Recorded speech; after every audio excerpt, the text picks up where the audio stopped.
नमस्कार मित्रांनो, धनंजय मुंडे यांच्या राजीनाम्याबद्दल महाराष्ट्रातील बहुतांशी सर्वच पक्षाचे आमदार असतील, खासदार असतील, बरेच मंत्री आहेत, सरकारमधले लोक आहेत, सरकारच्या बाहेरचे लोक आहेत, हे सर्वजण इतक्या मोठ्या प्रमाणामध्ये याचा राजीनामा मागत आहेत.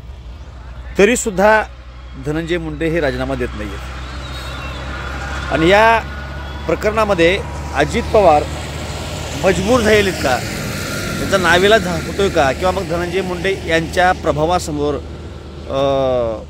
अजित पवार झुकत आहेत का, अशी परिस्थिती निर्माण झाल्यासारखं दिसत आहे.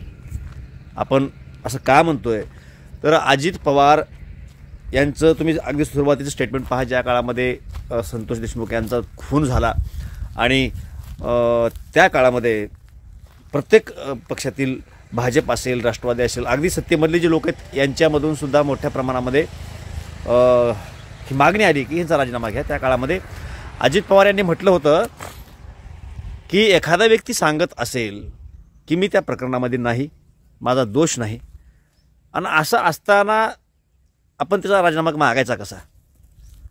म्हणजे धनंजय मुंडे यांच्याशी अजित पवार यांनी चर्चा केली असणार, त्याला बोलला असणार, आणि मग त्यांनी स्पष्टीकरण दिलं असणार की नाही दादा, माझ्या ह्याच्यामध्ये काही कुठला संबंध नाही आहे आणि मी काही संबंधच नाही, राजीनामा कशाला देऊ, असं काही बोलले असतील. त्यावेळेला त्यांनी ते ऐकलं आणि मीडियाला पण तेच सांगितलं. आत्ता एक अजित पवार यांचं नवीन स्टेटमेंट आलं आहे आणि त्यामध्ये त्यांनी असं सांगितलं की मागल्या वेळेला ज्या वेळेला अजित पवार यांच्यावरती हे आरोप झाले सिंचन घोटाळ्याचे, त्यावेळेला मी स्वतः स्वेच्छेनं नैतिकतेच्या आधारावरती राजीनामा दिला होता, अशा पद्धतीचं वक्तव्य अजित पवार यांनी केलं. आता या प्रकरणामध्ये राजीनामा द्यायचं नाही द्यायचं हा त्यांच्या नैतिकतेचा विषय आहे, असंही त्यांचं म्हणणं आलं. म्हणजे अजित पवार हे राष्ट्रवादी काँग्रेसचे सर्वेसर्वा आहेत, बॉस आहेत, आणि त्या पक्षामधला एक आमदार आणि आता त्यांच्यामार्फतच झालेला एक मंत्री धनंजय मुंडे यांच्या बाबतीमध्ये अजित पवार इतके हातबल झालेत का की त्यांना सूचित करावं असं वाटतं की मी सुद्धा नैतिकतेच्या आधारावरती राजीनामा दिला होता. आणि एवढं म्हणल्याच्या नंतरसुद्धा जर धनंजय मुंडे राजीनामा देत नसतील आणि एवढ्या सगळे लोक राजीनाम्याची मागणी करत असतील तर त्यांच्या राजीनाम्याची किती आवश्यकता आहे हे तुम्ही लक्षामध्ये घेतलं पाहिजे महाराष्ट्राच्या जनतेनं. आणि धनंजय मुंडे त्यावरही जर राजीनामा देत नसतील तर सत्तेमध्ये राहणं किती महत्त्वाचं आहे हे तुमच्या लक्षामध्ये येत असेल.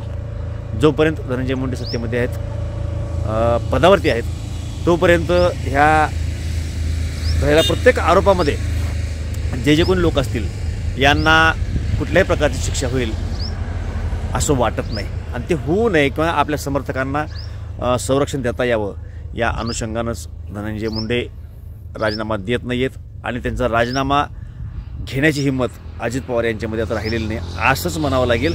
तर राजीनामा घेतला तर काय होईल हे आता त्या दोघांनाच माहीत, त्यांच्या मजबुऱ्या त्यांना माहीत, त्यांच्या कमजोऱ्या त्यांना माहीत. परंतु हे निश्चित आहे की अजित पवार यांनी जर सांगितलं की राजीनामा देत तर धनंजय मुंडे लगेच राजीनामा देऊ शकतात, परंतु अजित पवार यांची हिंमत होत नाही आहे. आपल्याला काय वाटतं? आपल्या प्रतिक्रिया निश्चितपणे कळवा. जय महाराष्ट्र.